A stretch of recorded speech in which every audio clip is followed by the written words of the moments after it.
algo.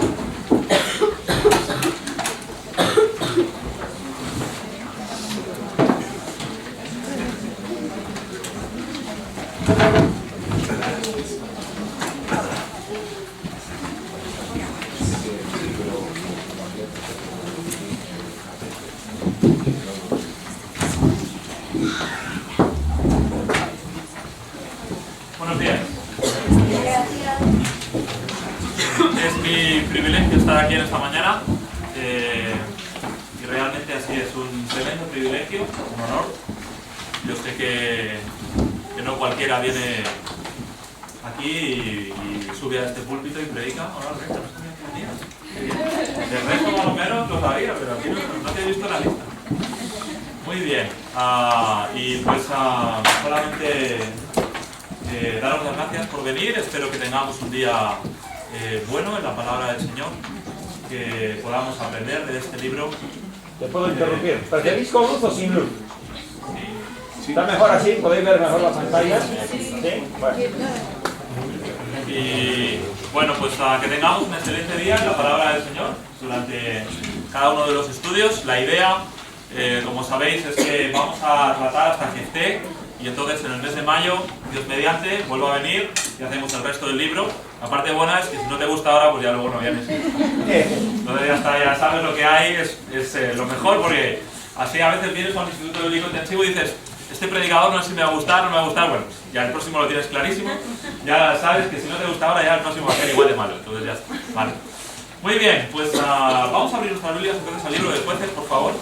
Bueno, no sé si alguno no me conoce, pero me vuelvo a presentar por si acaso. Mi nombre es Alfredo Caravaca, y está mi esposa Arancha, mi hija Esther. Tenemos a Julen con los Willis.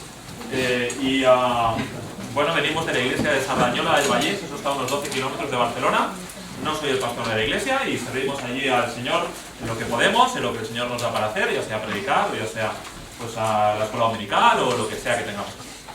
Muy bien, pues entonces vamos al libro de Jueces y vamos a leer en el capítulo 2 a forma introductoria solamente, y entonces entraremos después ya en lo que es la introducción al libro. Vamos a leer el capítulo 2. Pues como sabéis, esto es un poco el resumen del libro de los Jueces, ¿verdad? Es un poco lo que estuvo pasando durante todos esos años ahí, ¿vale?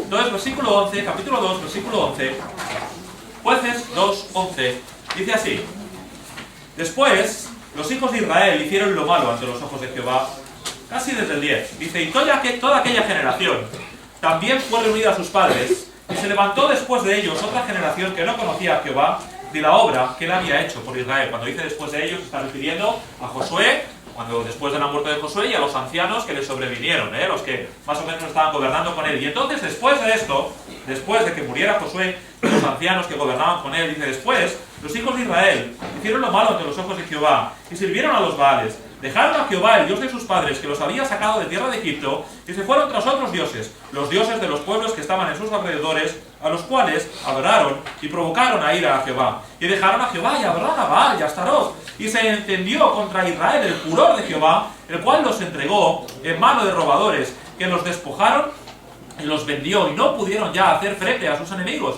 Por donde quiera que salía, la mano de Jehová estaba contra ellos para mal, como Jehová había dicho y como Jehová se lo había jurado, y tuvieron gran aflicción. Y Jehová levantó jueces que los librasen de mano de los que despojaban, pero tampoco oyeron a sus jueces, sino que fueron tras dioses ajenos a los cuales adoraron. Se apartaron pronto del camino en que anduvieron sus padres, obedeciendo a los mandamientos de Jehová. Ellos no hicieron así. Y cuando Jehová les levantaba jueces, Jehová estaba con el juez y los libraba de mano de los enemigos todo el tiempo de aquel juez, porque Jehová era movido a misericordia por sus gemidos a causa de que los oprimían y afligían. Mas acontecía que al morir el juez, ellos volvían atrás y se corrompían más que sus padres, siguiendo a dioses ajenos para servirles e inclinándose delante de ellos, y no se apartaban de sus obras ni de su obstinado camino. Y la ira de Jehová se encendió contra Israel, y dijo, por cuanto este pueblo traspasa mi pacto que ordené a sus padres y no obedece a mi voz, tampoco yo volveré más a arrojar de delante de ellos a ninguna de las naciones que dejó Josué cuando murió, para probar con ellas a Israel si procuraban no seguir el camino de Jehová, andando en él como lo siguieron sus padres. Por esto dejó Jehová a aquellas naciones sin arrojarlas de una vez, y no lo entregó en mano de Josué. Digamos que está ahí. Es el resumen del libro, ¿verdad?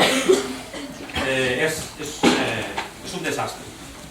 no se me ocurre otra palabra, pero es un desastre. La época de los jueces, pues habéis leído el libro por lo menos 3 veces completo y creo que los que habéis hecho la tarea por lo menos, ¿verdad? Pues 6 veces también, o sea, 3 veces más el primer trozo. Y ves los hombres que eran escogidos, ¿verdad? Ves a Sansón, que dices, pero ¿cómo puede ser tan bruto, verdad? Que vas con Dalila y la primera vez te dice, dime no sé qué, y entonces, dime cómo puedes perder tu fuerza, y entonces dice, pues mira, si me atas el pelo, tal, no sé qué, entonces lo hace, y dice, hombre, pero no te estás dando cuenta que lo que quiere realmente es matarte o cogerte prisionero, quiere que pierdas la fuerza para que vengan los filisteos, cada vez llaman a los filisteos, y Sansón es tan bruto que no lo ve y una vez y otra, ¿no? Y así, este es Sansón, el libertador de Israel, ves a Jefté, ¿no? Y ya ves las cosas que hace, ya ves cuál es su trasfondo, ya ves de dónde viene. Si me oyeres, Señor, y yo pueda librar a este pueblo, pues entonces sacrificaré al primero que pase por el medio del camino. Bueno, sí, fue su hija, pero si hubiera sido otro, también lo hubiera cogido, lo hubiera cortado en trozos y lo hubiera quemado. Así es el libro de los jueces. Desde el principio, todo el tiempo, si hablamos de Ahot, si hablamos de incluso de Otoniel, ¿no? ¿Has pensado en Otoniel, el primero de los jueces? Dice Caleb, quien suba a Hebrón y tome la ciudad, le daré a mi hija por mujer, que la voy a matar un montón de gente para casarme con Axa.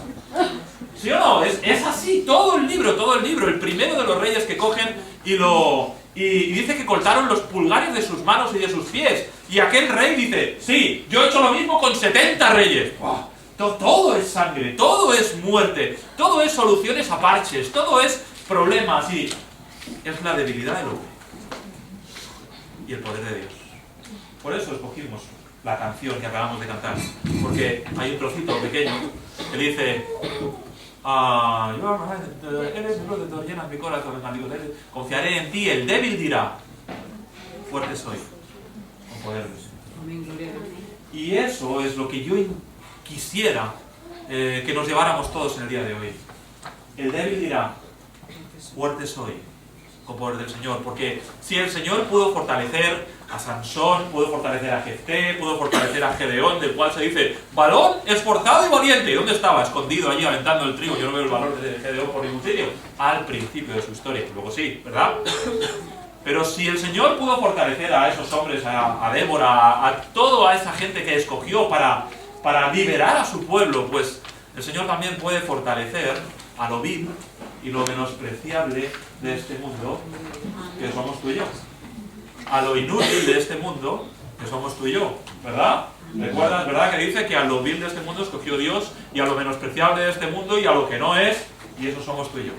Entonces, lo que me gustaría que hoy nos lleváramos al final del día es que solos nada podemos hacer, si no es por el poder de Dios. Y que de la misma forma que el Señor fortaleció a todos estos jueces, pues también puede fortalecernos a nosotros. Así que esta es la conclusión, ya terminado, ya no podemos ir. Muy bien, pues entonces vamos a empezar en lo que sería la introducción al libro.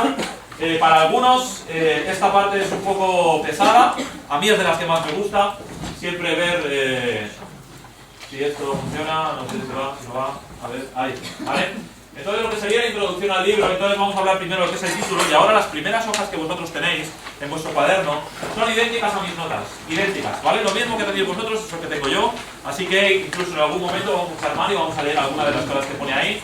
En primer lugar, ¿por qué se llama el libro de los jueces? ¿Por qué se llama libro de los jueces, verdad? Bueno, estos jueces eran los encargados de gobernar al pueblo tras la muerte de Josué, pero ya desde ahora mismo, quiero que todos tengamos claro que no podemos pensar en los jueces como si pensáramos en un rey. Los jueces no gobernaban. Los jueces eran un libertador puntual, ocasional y en la mayoría de las ocasiones para una parte concreta del territorio. No para todo Israel, sino solamente para una parte del territorio. Te animo a que, si tienes tiempo, entre este instituto bíblico y el siguiente, es algo que harás en 15 minutos, que mires en qué tribus están implicadas en cada etapa, en cada momento que hay una liberación y que se levanta un juez. Mira qué tribus están implicadas y te darás cuenta que prácticamente nunca se implican todas las tribus. Que a veces pues estamos hablando, yo que sé, de Gedeón y estamos hablando pues de la tribu de Manasés y a lo mejor un poco de Efraín y tal, pero son las únicas que se mencionan. Que estamos hablando de Jefté, bueno, pues también estamos hablando en este caso de Manasés y también de Gad, un poco, Judá se menciona ocasionalmente, pero verás que en ningún momento estamos hablando de los jueces que gobiernan al estilo que gobierna un rey. En ningún momento. Eso ya quiero que lo desechéis de vuestra cabeza, porque no es así, para nada. son líderes circunstanciales. De hecho, la palabra lo que quiere decir es juez, libertador, salvador. Si dijéramos libertador, en mi opinión sería mucho más apropiado. Porque no están gobernando, sino que Dios los usa para algo concreto. Fijaros, si podéis recordar, cuando Gedeón acaba de librar al pueblo de Israel de los madianitas, ¿qué hace? Se vuelve a su casa. O sea, él no va después a palacio a gobernar al pueblo. No tenía tal cosa como un palacio, ¿verdad? Pero no va no sé, a Silo, en este caso, a lo mejor, ¿no? Donde estaba el arca. O no va, no sé, a una ciudad importante, no va a Gilgal, o no va a un lugar importante y allí dice, bueno, a partir de ahora voy a vivir aquí, voy a ser el rey de todo. No, incluso en el caso de Abimelech, que es un usurpador y no es un juez en el sentido estricto de la palabra, sino que de alguna forma se autoproclama a sí mismo rey, también estamos hablando de un territorio concreto. No debemos pensar que los jueces gobiernan al estilo que gobierna Saúl, al estilo que gobierna David, al estilo que gobierna Salomón. No son reyes, solamente es algo esporádico, ¿de acuerdo? Entonces estos son 11 hombres, una mujer, más Elí, más Samuel. La mujer es Débora, los 11 hombres, pues tenemos ahí la lista, lo podemos mirar. Y después Elí y Samuel, que no están incluidos en el libro de los jueces, pero también son jueces, ¿vale? También debemos tener en cuenta, entonces al final pues nos salen pues 14, 11, 12, 13, 14, ¿vale? 14 jueces que gobernaron a Israel, pero algunos de ellos tal vez sí con más, abarcando más territorio o abarcando más tiempo o de una forma más continuada, pero otros simplemente es que fueron libertadores, nada de gobernar, sino que simplemente liberaron a Israel de sus enemigos, nada más. En cuanto al autor y la fecha de redacción, el Talmud, que es algo de los judíos, no es la Biblia, pero tiene mucho contenido histórico, verídico. Y entonces el Talmud nos dice que Samuel fue el escritor del libro de los jueces y tiene muchísimo sentido, porque él fue el nexo entre la época de los jueces y la monarquía. ¿Lo recordáis? Él es el último juez, él es el que unge a David, a Saúl como rey primero, es el que unge a David como rey, o sea, es justo el último de un periodo y que inicia o da inicio o ayuda a iniciar la monarquía. Entonces tiene mucho sentido que fuera Samuel. No está corroborado en el sentido de que el libro de los jueces no dice que lo escribió Samuel, ¿verdad? Ni en ningún momento vemos a Samuel hablando en primera persona o algo así, pero me parece muy plausible, me parece muy factible que pudiera ser así. La fecha sugerida de redacción entre el 1047 y el 1004, lo he acotado un poco más en vuestras notas, dice del 1100 al 1050. Tachando, estas fechas me parecen mejores. ¿Por qué? Justo por lo que vamos a decir ahora, dice, como sabéis, el libro de los jueces repite continuamente: no había rey en Israel. Eso sugiere que ahora que yo estoy escribiendo sí hay. ¿Verdad? ¿Estás de acuerdo conmigo? En aquella época de los jueces no había rey en Israel. Ahora sí, pero en aquella época no había. No lo dice, pero lo sugiere. Entonces, si tomamos por cierto que en la época de redacción no había rey en Israel y ahora sí, debió ser como muy pronto, debió ser al inicio del reinado de Saúl, porque antes de Saúl no había rey en Israel. ¿Cuándo inicia Saúl su reinado? En el 1047 a.C., según la cronología de la Biblia Scofield, pero por ahí no nos equivocamos mucho con esa fecha, ¿vale? Entonces, debió ser entre el 1047, que ahora sí tenemos rey, y el 1004. ¿Por qué el 1004? Bien, tenemos ahí un tema de Gezer, que Gezer es una ciudad que el faraón egipcio regala a Salomón. Y en los días de los jueces, lo tenemos en los primeros capítulos, bueno, ahí tenéis las notas, es por ir un poco más rápido. Gezer está habitada todavía por las tribus cananeas, ¿vale? Por lo tanto, si Gezer ya era, o sea, no podría ser en los días de Salomón, porque en los días de Salomón Gezer ya era israelita. Debía ser antes, así que ya acotamos entre el inicio del reinado de Saúl y el inicio del reinado de Salomón. Ahí en medio tuvo que escribirse el libro de los jueces, porque no había rey en Israel y porque Gezer ya estaba en manos israelitas, ¿sí? Pero todavía podemos acotar un poco más si tenemos en cuenta que los jebuseos estaban en Jerusalén en el libro de los jueces. Al inicio del libro de los jueces se dice que los jebuseos habitaron todavía en Jerusalén, aunque algo que veremos en un momento. Pero la conquistaron. Capítulo 1, si quieres tirar la hoja conmigo. Conquistaron Jerusalén, versículo 8, 1:8, y combatieron los hijos de Judá Jerusalén, y la tomaron y pasaron sus habitantes a filo de espada. ¡Anda! Han conquistado Jerusalén al inicio de entrar a la tierra prometida, ya la tienen ahí conquistada. Pero giras la hoja, te vienes al versículo 21 y dice: mas el jebuseo, que habitaba en Jerusalén, no lo arrojaron los hijos de Benjamín, y el jebuseo habitó con los hijos de Benjamín en Jerusalén hasta hoy. Eso quiere decir que si cuando escribimos el libro de los reyes, imagínate que yo soy Samuel, ¿vale? Cuando yo escribo el libro de los jueces, perdón, ya hay rey, pero Jerusalén todavía no ha sido rescatada de los jebuseos, me lo acota mucho más. ¿Quién conquistó Jerusalén para el pueblo de Israel? ¿Cómo? David. ¿Cuándo fue eso? Año 1004 a.C. Por lo tanto, entre el momento de el primer rey que hubo en Israel, 1046 a.C., y el momento de la toma de Jerusalén, 1004, ahí tuvo que tener el momento de redacción, del libro de los jueces, lo cual, de nuevo, nos coincide muy claramente con Samuel. Así que es muy plausible que Samuel fuera el escritor y que lo escribiera en esa ¿vale? En cuanto al contexto histórico, rápidamente, ¿de qué habla el libro de los jueces? Nos narra los acontecimientos que ocurrieron en la tierra prometida a la muerte de Josué, como hemos leído en el pasaje que hemos visto ahí. Muchos jueces eran débiles por algún motivo. Esto es lo que yo quiero mostraros durante el día de hoy. No hace falta que yo os lo muestre porque lo veis a primera vista, en cuanto giráis 2 hojas del libro, ¿verdad?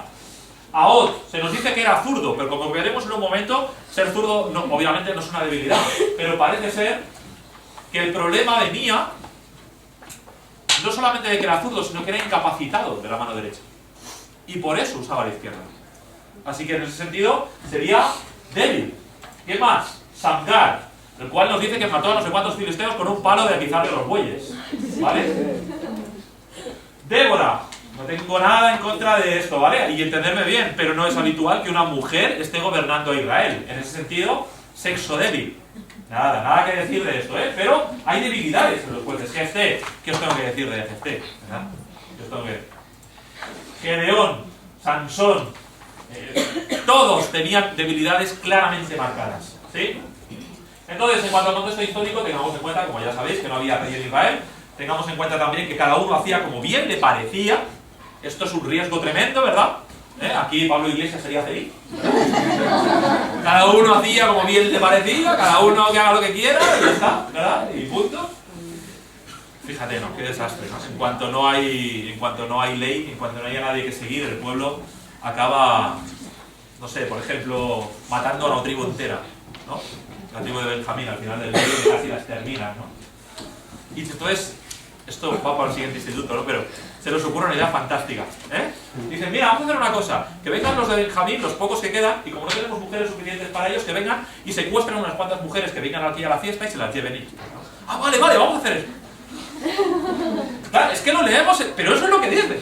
Que iban a la fiesta que se hacía allí, me parece que eran silos, si mal no recuerdo, ¿verdad? Y llegaban allí y venían los de Benjamín, que no tenían esposa, pillaban a la que primera pillaban por el camino, se la llevaban allí y aquella era su mujer.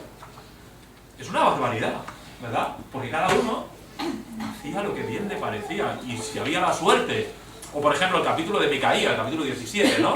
Que dice que hace un éfod, ¿verdad? Y que adora a tal, y que pasa por allí un sacerdote que era de Belén y dice, ahora tú, y entonces adora a los ídolos y tiene los terafines aquellos y tal, y a la vez tiene un sacerdote en casa y dice, ahora Jehová me bendecirá, ¿no?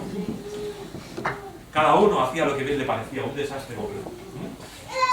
¿Qué hallamos en el libro? Pues hallamos 7 ciclos de apostasía, hallamos 7 casos de esclavitud y 7 liberaciones, ¿vale? Podéis considerarlo un poco más lentamente. Ya digo, no quiero parar mucho aquí, pero lo vamos a ver, lo vamos a estar viendo, ¿de acuerdo? Y el ciclo del cual ya hemos hablado, que nos cuenta aquí en el capítulo 2, a partir del versículo 11, pues, ¿qué pasaba? Estaban en libertad y entonces ellos se ponían a adorar a los ídolos, apostasía, ¿de acuerdo? Entonces, ¿qué hacía Dios? Los enviaba un enemigo, los llevaba al cautiverio, hacía que les robaran las cosechas, que les tuvieran que pagar tributos carísimos. Bueno, un desastre, ¿vale? Fueran los madianitas, fueran los filisteos, fueran los amorreos, fuera quien sea. Cautiverio. ¿Y entonces qué hacían ellos? Pues les costaba. Pero después de un tiempo, entonces se ponían a orar y decían, ¡ay, Señor! Pero al principio ni siquiera iban a Dios, A veces nos pasa eso también un poquito, nosotros, ¿verdad? Que estamos haciendo algo mal, pero como es lo que yo quiero, ¿no? Sabemos que está mal y nos metemos en problemas, pero es como, y al final ya cuando no podemos más, entonces, bueno, Señor, ahora sí va, te voy a pedir perdón. Pero como que no es algo inmediato, y tampoco lo era así en el pueblo de Israel. Y entonces, por fin, pues, entonces humildad y arrepentimiento, se arrepentían de su pecado, pedían perdón al Señor, y entonces el Señor les enviaba un libertador, un juez, y entonces lo libertaba. ¿Y qué volvía a pasar? Otra vez lo mismo, volvían a adorar a los ídolos. Sobre todo dice, cuando moría el juez, no siempre era así, pero en muchas ocasiones lo dice, cuando muere el juez, pues entonces otra vez el pueblo se vuelve a los ídolos, ¿no? Es como que no había ningún tipo de convicción personal en cuanto al tema de adorar a Dios, en cuanto al tema de que Dios es mi Dios. No había ningún tipo de convicción personal. Que el que manda ahora dice que tenemos que adorar a Dios, vale. Que el que manda ahora dice que tenemos que adorar a Baal, pues a Baal. Esto me llama mucho la atención, no solamente en la época de los jueces, cuando llegamos a la división del reino, cuando empieza la monarquía, empezamos con Saúl, con David, con Salomón, muere Salomón y entonces viene Roboam, y recordáis que el reino se divide en dos. La primera cosa que hace Jeroboam, el rey de las 10 tribus, dice, vamos a poner un santuario en Dan y otro en Betel, y aquí vamos a construir un becerro de oro, ¿os acordáis? Y toda la nación dice, vale, pero si ayer estabas adorando a Dios en el templo, ¿no? O sea, convencimiento personal que Dios era su Dios, pues prácticamente cero. Sí que es verdad que en aquellos días dice que algunos de ellos se fueron a Judá. Algunos dicen que se movieron de Israel y volvieron a Judá para vivir en Judá y para adorar a Dios y para no adorar a Baal. Pero la mayor parte del pueblo se quedaron todos en Israel adorando a Baal. Pues aquí estaba pasando lo mismo. Que el juez era más o menos recto y decía que tenemos que adorar a Dios, pues algunos más o menos le seguían. Pero en su mayoría parece que les daba exactamente lo mismo, ¿vale? Este es el ciclo de apostasía, luego lo consideraremos con un poco más de calma cuando lleguemos al capítulo 2. Y entonces en cuanto a la cronología, esto es interesante, o a mí me lo resulta. El libro de los jueces abarca unos 350 años, aproximadamente, ¿vale? ¿Por qué decimos esto? Consideremos Primero de Reyes 6.1, vamos a leerlo un momento si queréis, no perdáis por supuesto ahí el libro de los jueces, pero vamos un momento ahí a Primero de Reyes 6.1.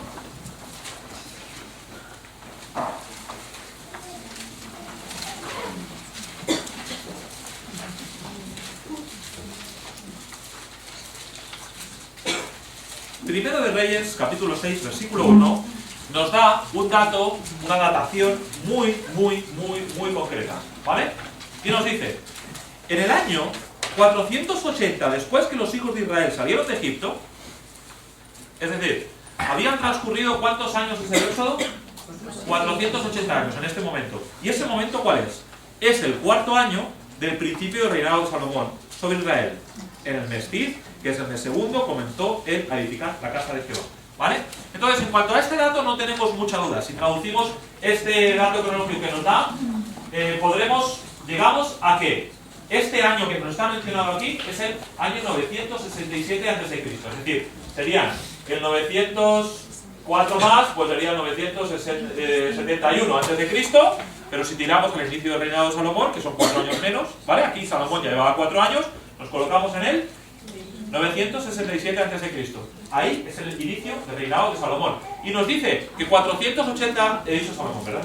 480 años antes fue el Éxodo. 1447, el Éxodo. ¿Sí? Nos vamos 480 años antes. Ya tenemos las dos fechas datadas. La última y la primera. Entonces, ¿qué hacemos a partir de ahí? Simplemente vamos sumando años. Si salen en el 1447 de Egipto, ¿cuándo entran en Canaán? 40 años más tarde, ¿no? Entrar en Canaán 40 años más tarde, nos ponemos en el 1407. 7 años de conquista de la tierra, nos ponemos en el año 1400. Tiramos para atrás, es el reinado de Salomón. En el 1007, ¿quién empezó a reinar? 40 años antes empezó a reinar su padre, David. Y 40 años antes de David empezó a reinar Saúl. Por lo tanto, la diferencia entre el final de la conquista de la tierra y el inicio del reinado de Saúl son los exactamente 347 años, o 353 años, perdón, ahora lo he dicho bien, que los jueces probablemente estuvieron gobernando en Israel. ¿Sí? ¿Me habéis seguido? ¿Me habéis seguido? ¿Sí? Por eso pensamos nosotros que es ese periodo de tiempo. Y además tenemos otro versículo que nos apoya y que nos dice lo mismo. Si leemos, no lo vamos a... Bueno, sí, vamos a hacerlo. Josué 15, 16 y 17. Josué 15, 16 y 17.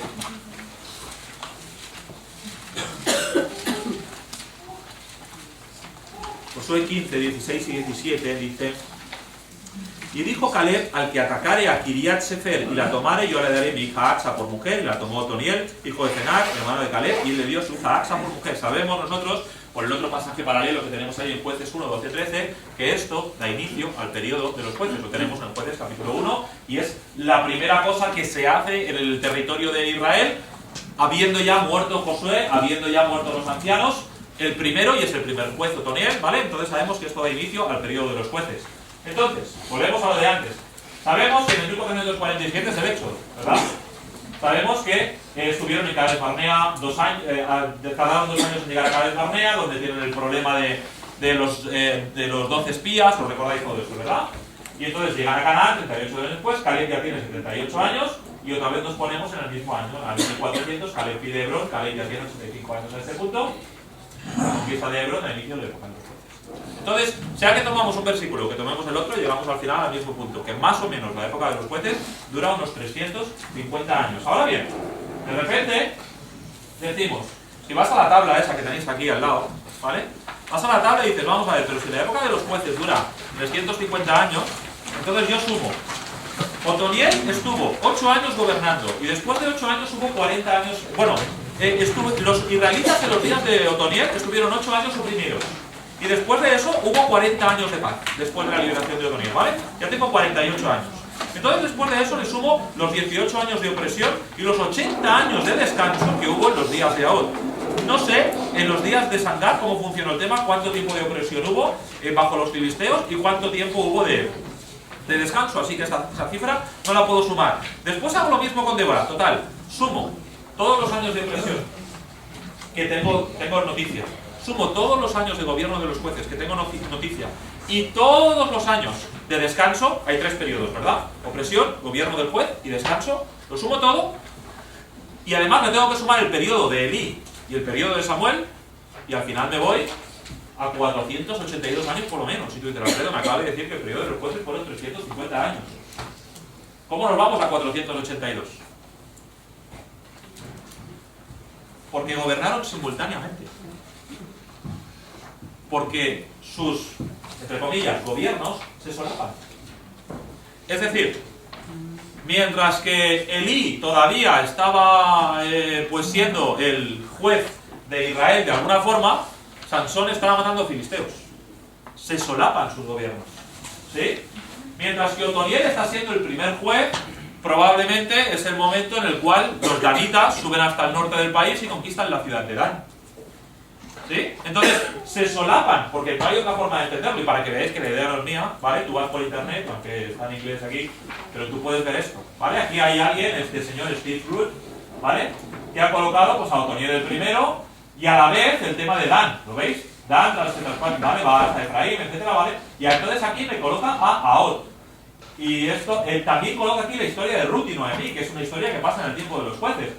Pero con Débora, a la vez que Débora, coloca a Gedeón, a Abimelech, a Tola, a Jair, más o menos en la misma época. A Sangar, ¿veis que todo solapado? Fíjate aquí, con Sansón, Elí ya hubiera empezado antes para este señor, y mientras que Sansón durante esos 40 años está, digamos, gobernando, y Jefté también a la vez, otros jueces, ¿vale? Elón, Abdón, otros jueces también, Samuel también dice que coincide con Sansón. Se solapa. No digo que este señor tenga razón en cada dato cronológico que da, solamente es para daros una idea de que el gobierno de los jueces, otra vez, os lo he dicho al principio, pero os lo digo otra vez, no es un gobierno al estilo de un rey, que es el único soberano de todo el territorio y que va desde el día 1 hasta el último día. No es así. Es un gobierno muy local en muchos sentidos sobre algunas tribus y a veces durante poco tiempo y a veces simplemente se vuelve a su casa después que los ha liberado de los enemigos y no hay nada más. Mira, otro cuadro es de otro sitio diferente y dice cosas diferentes. Este coloca a Sangar y a Ahod aquí. Otoniel lo veo. No sé si es que la imagen no cabía, no tengo ni idea, pero ni está. ¿Vale? Débora y Barak estarían aquí, Gedeón, este lo coloca después, Jair y Tola los coloca a la vez, y mira aquí otra vez, junto con Elí, ¿vale? Tenemos a Sansón, tenemos aquí a Samuel que también coincidía con Jefté, tenemos a Izana, Elona, o sea, solamente... Y los egipcios, todos los faraones tienen abajo también. ¿Vale? Sí, aquí los faraones de todo, aquí... Solamente quiero otra vez daros la idea de que tengamos claro que el periodo de los jueces no es un periodo de gobierno al estilo de un gobierno de un rey, ¿vale? Sino que se solapan, que es un gobierno local, que es un gobierno sobre algunas pocas tribus, que es un gobierno circunstancial y que básicamente cada uno seguía haciendo lo que bien le parecía. Que el juez, en la mayoría de los casos, no legisla. En la mayoría de los casos no hace leyes. En la mayoría de los casos no dice cómo la gente tiene que vivir o cuánto vamos a cobrar de impuestos. Ha ido allí, ha matado a los filisteos, ha dejado a Israel libre, a los filisteos, a los madianitas, a los amorreos, a los que sea. Se acabó su trabajo, en muchos sentidos. Y entonces, ¿qué hace? Como Sansón, ¿no? Pues se vuelve a su casa. Y cuando se cansa, pues se va a no sé dónde y mata a unos cuantos filisteos más. Y así, pero no es...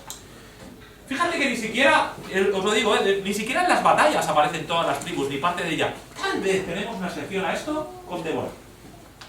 Con Débora. en los días de Débora y Barak, vemos al menos a 10 tribus implicadas. Si te lees el relato con cuidado, coge un marcador, un boli, un lápiz, algo, y marca cada vez que sale el nombre de una tribu. Y verás que hay al menos, o a veces hay una población que pertenece a una tribu en concreto, ¿vale? No sale, por ejemplo, si dice Galaad, pues eso no es una tribu, pero Galaad era un territorio que estaba entre Gad y Manasés. Por lo tanto, puedes decir, bueno, pues esto pertenece, había parte aquí de la tribu de Gad o parte de la tribu de Manasés. Márcalo. Y verás que en los días de Débora sí hay muchas tribus implicadas. La única que no sale es Judá y Simeón, si no me equivoco. Pero el resto sale todas las demás, bueno, y obviamente Leví tampoco, ¿vale? Porque Leví no tenía territorio de las tribus, ni ellos iban a la guerra, los levitas, ¿vale? Pero los demás salen todas las tribus ahí. Así que tal vez Débora sí es lo más parecido, lo veremos cuando lo estudiemos, a lo que nosotros entendemos como un juez en nuestros días. Dice que se sentaba debajo de la palmera que había junto a Siquem, ¿vale? Y que allí juzgaba al pueblo. La gente venía, le presentaba un problema. Mira, este dice que le ha robado la vaca, pero yo no se la he robado, porque esta era mía. Y allí juzgaban los asuntos del pueblo, ¿vale? Entonces, en ese sentido sí parece que era, y no solamente eso, sino también en el sentido de la extensión, que parece que sí tenía ascendencia sobre todo el territorio, desde el norte hasta al menos donde estaba ella, allí en Efraín. Más para abajo, ¿ya qué tenemos? Pues ya tenemos Judá y tenemos Simeón, que son las tribus que no participaron. Pero por lo menos de donde estaba ella para arriba, para el norte, parece que sí tenía cierta ascendencia, ¿eh? Cuando Barak convoca para venir a la batalla, no todos vienen, pero él convoca a todo Israel, ¿vale? Muy bien, seguimos entonces un poco más, solamente para que tengáis esto claro. Entonces, una cosa más o una aclaración más en cuanto a esto. Vamos a Hechos 13, por favor. Hechos 13. Hechos 13. Y aquí a lo mejor tenéis alguna discrepancia conmigo. Podemos discutirlo, pero a lo mejor tienes razón tú, no sé. Hechos 13. ¿Vale? Entonces, vamos al versículo 17. Hechos 13, 17, dice: el Dios de este pueblo, aquí está predicando Pablo, ¿vale? Dice: el Dios de este pueblo de Israel, estoy en Hechos 13, 17, el Dios de este pueblo de Israel escogió a nuestros padres y enalteció al pueblo, siendo ellos extranjeros, en tierra de Egipto, y con brazo levantado los sacó de ella, y por un tiempo, como de 40 años, los soportó en el desierto, y habiendo destruido 7 naciones en la tierra de Canaán, les dio en herencia a su territorio. Después, como por 450 años, les dio jueces hasta el profeta Samuel. Entonces, si yo no te he metido todo el rollo que te acabo de meter hasta ahora y tú lees este pasaje y te pregunto ¿cuánto tiempo el periodo de los jueces? ¿Qué me dices? 50 años. Lo que dice la Biblia, lo dice el apóstol Pablo, lo dice aquí, lo dice en el libro de Hechos, está clarísimo, ¿no? Aquí tenemos algún problema con las traducciones, ¿vale? Y aquí es donde a mí me parece que encaja mejor algunas otras traducciones que he encontrado. La Nueva Versión Internacional dice: el Dios de este pueblo de Israel escogió a nuestros antepasados y agradeció al pueblo mientras vivían como extranjeros, etc. Saltaos aquí. Dio a su pueblo la tierra de ellas en herencia. Todo esto duró unos 450 años. ¿Qué es lo que duró 450 años? La salida de Egipto, la conquista de la tierra y el periodo de los jueces. Según traduce la Nueva Versión Internacional. He estado mirando muchas versiones, ¿vale? He mirado algunas versiones en inglés y algunas traducen como traduce nuestra Reina Valera del 60 y otras traducen exactamente como traduce la Nueva Versión Internacional. Incluso la Reina Valera contemporánea, que me parece que es del año 2004, ya traduce igual que Nueva Versión Internacional. La Reina Valera revisada, que me parece que es una versión del 2009 y otra del 2011, traduce igual que esta también. A mí me parece que encaja mejor el periodo de los 350 años, porque si no toda la cronología que os he dicho antes no tendría sentido. No habría forma de encajar todos estos 450 años en ese periodo, ¿vale? Pero podemos discutirlo. Yo no voy a discutir mucho. O sea, no tengo argumentos más para discutir que lo que la traducción, y encima yo no sé griego, entonces pues no vamos a poder ponernos de acuerdo en ese sentido. A lo mejor tú piensas otra cosa, pues está bien, no. Creo que si esa es nuestra única diferencia, iremos los dos al cielo. ¿Vale? Pero, ¿entendéis lo que quiero decir? En mi parecer, es un tema de traducción, y creo que traduce mejor, en este caso, la Nueva Versión Internacional. Bien, particularidades del libro. Bueno, aquí tenéis la tabla esta famosa que a algunos les ha costado un poco de completar. Y yo con la tabla esta tengo un problema, que me di cuenta anoche, ¿vale? ¿Alguien ha puesto a qué tribu pertenecía Abimelech? ¿Alguien tiene ese dato? ¿Alguien lo puso? ¿Lo recordáis? Porque igual habéis entregado ya las notas. ¿Qué tienes, Unida? Yo tengo que era hijo de Zedonel, Manasés. Vale, por lo tanto Manasés, ¿no? Es que yo en mis notas he puesto Efraín. Y no sé por qué. O sea, anoche lo estaba mirando y digo, pero ¿de dónde viene este Efraín? Me volví a leer la historia de Abimelech no sé cuántas veces y tal, pero si a ver, si el hijo de Gedeón, pues lo más normal es que se llama Manasés. ¿Alguien tiene otro dato? A mí, revisándolo, me parece que lo más normal es que fuera Manasés y no Efraín, ¿vale? Entonces, si queréis coger el lápiz, el boli, tacharlo y poner Manasés, de nuevo, no sé, ¿eh? Lo volví a revisar y la verdad es que no recuerdo de dónde saqué el dato de Efraín que pone ahí, porque no me parece fiel, no me parece fidedigno, ¿vale? Muy bien, pues nada, simplemente la tabla, casi la veis mejor aquí que aquí, pero no es nada más, particulares de cada nombre del juez, qué quiere decir su nombre, tiempo de presión y de descanso, los años de gobierno del juez. Y algo curioso aquí sería hacer lo que os dije antes, si os apetece, es ver el tiempo de gobierno del juez, qué tribus hay implicadas. Porque es curioso de ver qué parte del territorio, o sea, sería como añadir una columna más a la tabla, ¿verdad? Y ver qué parte del territorio tiene influencia al juez. Como os digo, por ejemplo, en los días de Ahod, Benjamín y Efraín. En los días de Gedeón, Manasés, Tabor, Neftalí, Aser y Efraín. En los días de Abimelech, Manasés. En los días de Jefté, Gad, Judá, Benjamín, Efraín, Manasés y tal. Esto es lo que yo he anotado. Puede haber otros datos, de otros no hay datos, ¿vale? Si ves sobre qué extensión de terreno gobernaron Tola o Jair, no tenemos datos, ¿vale? Pero sería algo curioso de hacer.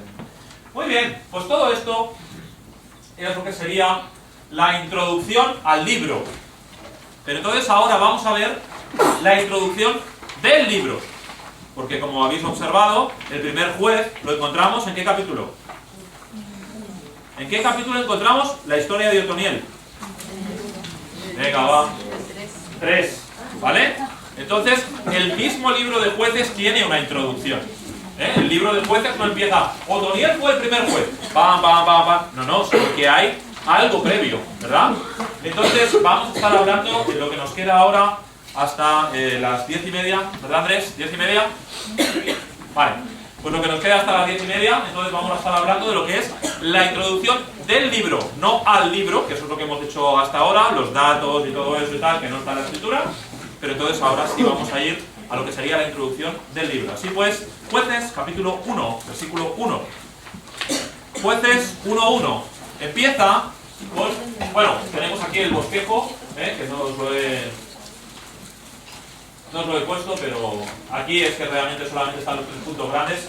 El bosquejo está un poco más pormenorizado ahí. No es un bosquejo mío, es un bosquejo de McDonald, de William McDonald. Entonces, un par de datos más a comentar de la tabla. Uno, a Abimelech no le he puesto número, y lo he hecho expresamente, porque es un usurpador, no es un juez. ¿Vale? Cuando yo he contado jueces, no he contado a Abimelech. Yo digo que tenemos 14 jueces.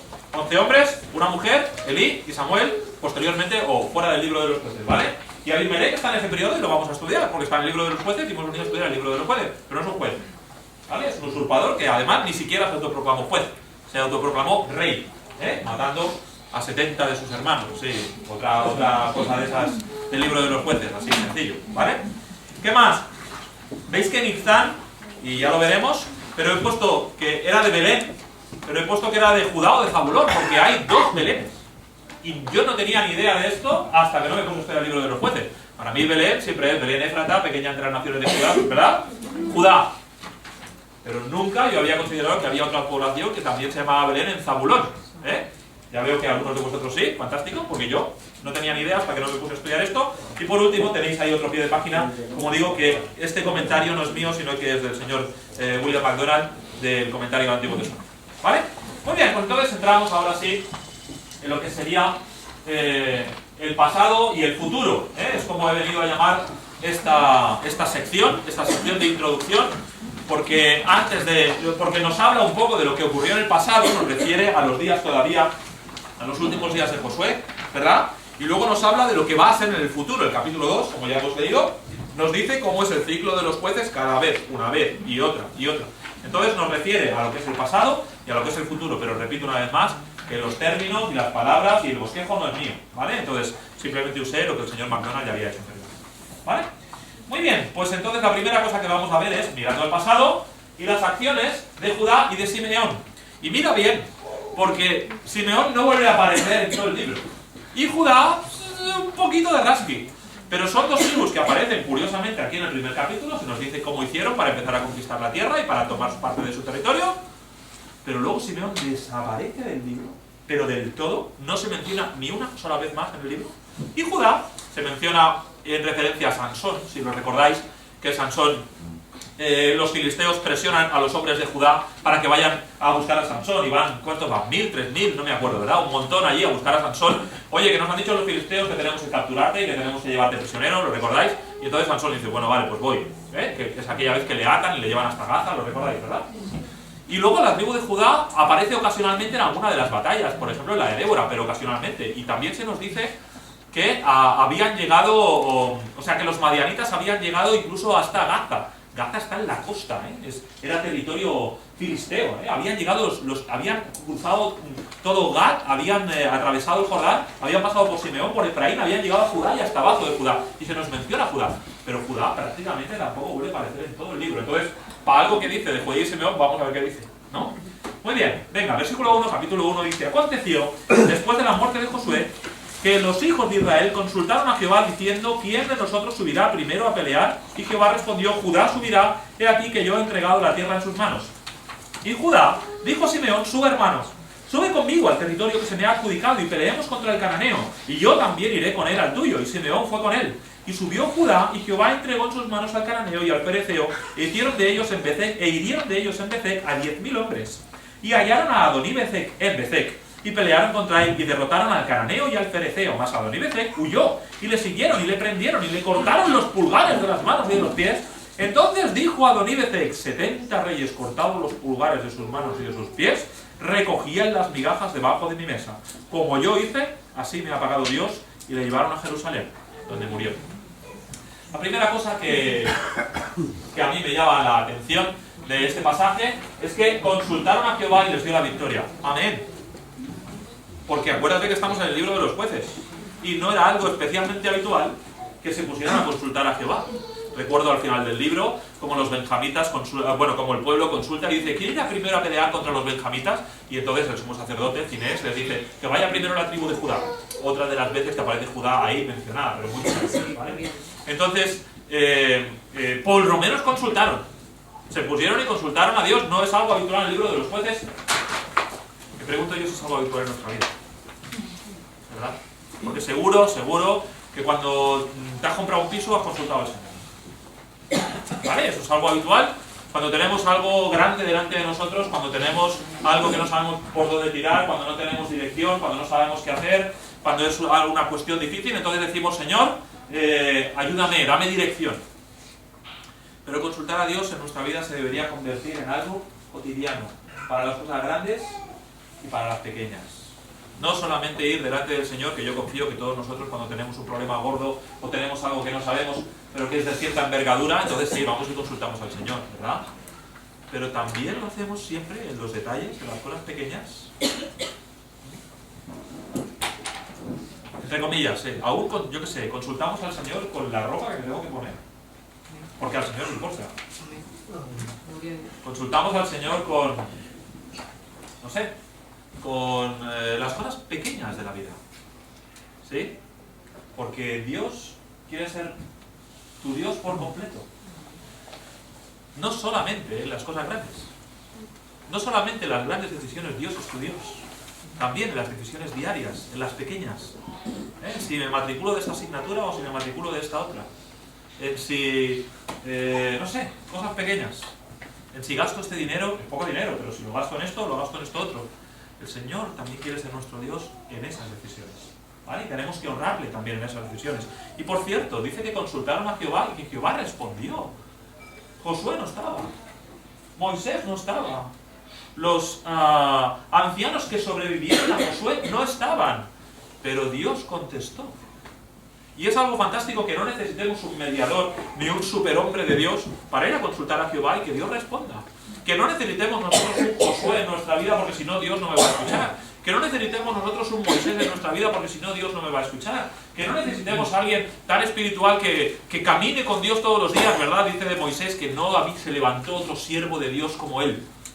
En la muerte de Moisés lo dice que no hubo otro profeta él que caminara con Dios como Moisés caminó con Dios. No necesitamos necesitamos a Moisés para consultar a Dios, lo más importante. No necesitamos a Moisés para que Dios te responda. Entonces, hermano, mi primer ánimo para el día de hoy, mi primer comentario sería: consultemos al Señor siempre y démosle gracias que le escucha y responde, a pesar de que yo no soy Josué, a pesar de que yo no soy Moisés. ¿Vale? La segunda cosa, en cuanto a este pasaje, que me llama la atención, tiene que ver con que... ¿cómo lo quieres enfocar el pasaje? ¿Por qué Judá llama a Simeón? Ah, es que era trabajo en equipo. ¿No? Necesitamos. Está bien, vamos a darle un primer enfoque, ¿vale? Tenemos que trabajar juntos. Es que solos estamos muy solos, ¿eh? Porque cordón de 3 dobleces, como dice la Escritura, no se rompe, ¿verdad? O con facilidad, ¿verdad? Eso es un pasaje que está hablando, por cierto, del tema de la corbata, ¿eh? Por eso digo, ahí está la corbata en la Biblia, ¿eh? Necesitas un amigo. No puedes hacer las cosas solo. Necesitas un compañero. No puedes hacer las cosas solo. No puedes pretender servir al Señor solo, vivir tu vida solo. No, porque cuando uno se cae, alguien tiene que poder levantarle. ¿Verdad? Entonces, mi primer ánimo en cuanto a esto, enfocando esta solicitud de ayuda de Judá a Simeón, es que nosotros hagamos igual. Y que cuando tienes que enfrentar algo y tienes que ir a conquistar algo, necesitas de Simeón. Y Simeón necesita de Judá. Y necesitas de un compañero, necesitas de un amigo. Tal vez incluso puede ser tu esposa, puede ser tu marido, puede ser tu hermano, puede ser tu hermana, pero no puedes pelear las batallas de la vida espiritual solo.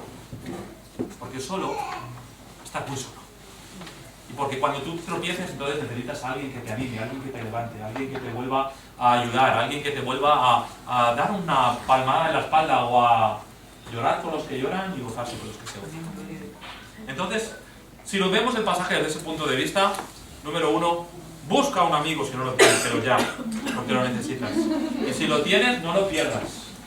Porque el que tiene amigo, el que quiere amigo, ¿qué dice? Tiene que mostrarse amigo, valora la amistad. Y compórtate como un amigo, no como un interesado. Con el Señor nos comportamos muchas veces como con un interesado. Vamos delante del Señor y decimos: Señor, ¿qué está mi lista para hoy? Quiero. Adiós, hasta luego. Eso es interés, no es amistad. El Señor nos brinda su amistad. No solamente su poder, nos brinda su amistad. Pero con un amigo debemos portarnos exactamente igual. Tú de un amigo puedes exigir, pero también tienes que darle. Entonces, el que quiere amigo tiene que mostrarse amigo. Mantén tus amigos. No los descartes porque ellos son un poquito más así que tú y un poquito menos que tú y porque se peinan con la raya al otro lado y no me gusta eso. Te librarán de muchas cosas. Solamente estar con amigos creyentes te librará de muchas cosas. De no tener tentaciones que no debes tener. Tú sabes, yo qué sé, ¿cuántas veces me han apuñalado a mí al salir de una discoteca? Porque no he ido nunca. ¿Por qué no he ido nunca? Porque yo tenía amigos creyentes que no iban. Yo iba con mis amigos, lo pasaba bien con ellos. Y mis diversiones eran otras, y mi forma de actuar era otra. ¿Pero por qué? ¿Era yo mucho mejor que cualquier otro? No. Tenía amigos creyentes. Entonces te recomiendo que lo necesitas. Tener amigos creyentes y mostrarte amigo. Mantén lo que tienes. ¿Vale? Y entonces vamos a por la segunda perspectiva de este pasaje. Y dice que Judá pidió ayuda a Simeón. A ver, pero un momento. ¿No le había dicho Dios a Judá que le iba a dar, que dice, el territorio que le tocaba, ¿verdad? Y Jehová respondió, versículo 2, Judá subirá, he aquí yo entregado la tierra en sus manos. ¿A qué va Simeón? Vamos a enfocarlo desde otro punto de vista ahora, ¿vale? Porque cuando Dios te dice algo, en un sentido no necesitas más ayuda de eso, no necesitas a nadie más. ¿Qué pasa? Por si acaso Dios falla, ¿me llevo a Simeón? ¿No? Ahora lo estoy enfocando desde otro punto de vista, ¿eh? Pero también hay una enseñanza ahí para nosotros. ¿Te ha dicho Dios? ¿Te ha dado una respuesta a Dios? ¿Sabes que Dios te va a fortalecer en esto o en esta otra cosa? ¿Qué más ayuda necesitas? ¿Por qué tienes que llevarte cosas, vamos a decir, humanas para hacer, por si acaso Dios me falla? Es un poco la sensación que también da en este pasaje, ¿verdad? Que Judá dice ahí, es que Dios me ha dicho que me lo va a entregar, pero ¿y si pasa algo? ¿Y si al final Dios se arrepiente? A ver, ¿qué ha dicho Dios? ¿Podemos confiar en Dios o no podemos confiar en Dios? Podemos confiar. Entonces, si podemos confiar en Dios, no necesitamos prevenir otras cosas. El Señor te manda, el Señor te da, el Señor te capacita. Adelante. Adelante. Una tercera cosa en este pasaje tiene que ver con lo que dice el rey Adonibezek, ¿verdad? De hecho, creo que ahí está mal anotado. Aquí debería decir el 6, el 7 y el 8. El 6 y el 7 dice que huyó y que dice, el versículo 8 dice, 7, dijo Adonibezek, 70 reyes cortados los pulgares de sus manos y de sus pies recogían las migajas debajo de mi mesa, como yo hice, así me apagan. Y con esto terminaremos la primera sesión. Pero hay algo que todos nosotros debemos entender, hermano, de una forma sencilla, clara, pero palmaria. O sea, es que es así como van las cosas. Y es que recoges lo que siembras. Recoges lo que siembras. Sí, amén. Si yo siempre, vamos a hacer una salvedad, si yo siempre conduzco de acuerdo a las normas de tráfico, siempre, no me salto un límite de velocidad, no me salto una línea continua, no me salto un stop, pero ¿sabes incluso aquel stop que haces un cera? No, yo hago un stop, pero hombre, que no viene nadie, no, pero yo me paro, miro, tal, pero ¿qué? No, porque los stops, después de que llevas un tiempo conduciendo, no existen, todos son cera al paso, ¿vale? Pero no, yo hago el stop siempre. Y siempre cumplo con la ley. ¿Puedo tener algún accidente? Claro. Pero ¿cuántas posibilidades tengo de tener un accidente? Muchas menos que si conduzco alocadamente, ¿verdad? Hermano, es igual con la ley de la siembra y de la siega. Igual. Si yo planto bien, y planto bien, y planto bien, y hago las cosas como las tengo que hacer, y pongo las semillas adecuadas, y riego cuando tengo que regar, y uso la tierra que tengo que usar, y uso el abono que tengo que usar, y hago las cosas bien, recogeré tomates. Pero claro, de repente en un momento determinado, pues puede ser que haya una plaga de no sé qué, que tenga un accidente, y mira, este año no he recogido tantos tomates como pensaba. Los accidentes ocurren. Entonces, dentro de lo que acabo de decir, que recogemos lo que sembramos, es verdad que hay accidentes. Y a veces estás recogiendo algo que no te mereces, que no has sembrado tú, que no ha sido tu culpa. Vale, puede haber algún accidente. Pero de forma general, lo que siembras, recoges. Entonces, si de repente estás recogiendo muchos espinos, piensa que a lo mejor has estado sembrando espinos. Sí, amén.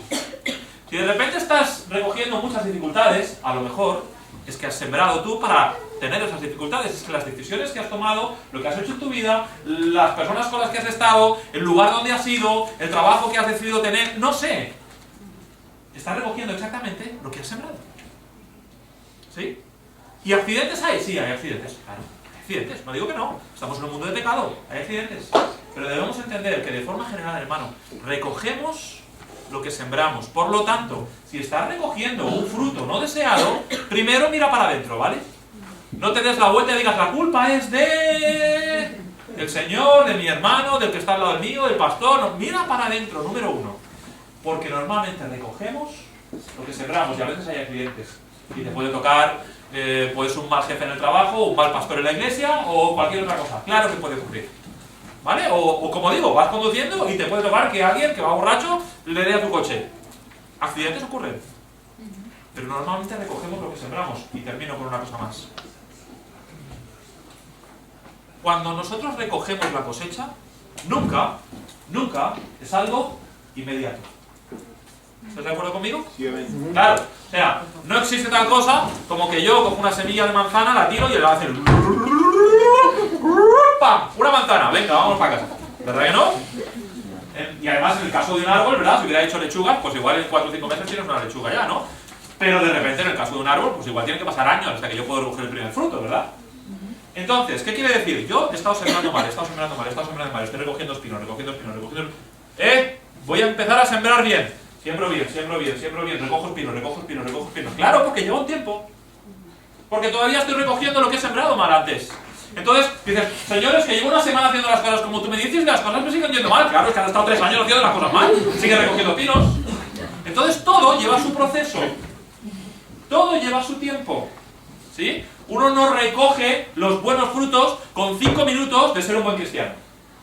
¿Vale? Entonces todo lleva su proceso, todo lleva su tiempo. Y este rey recibió exactamente lo que se merecía. Hasta él, siendo un pagano, entendió que eso es justo lo que él merecía.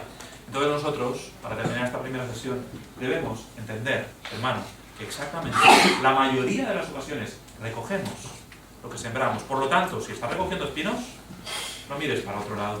Primero mira para adentro. Y a ver qué tal.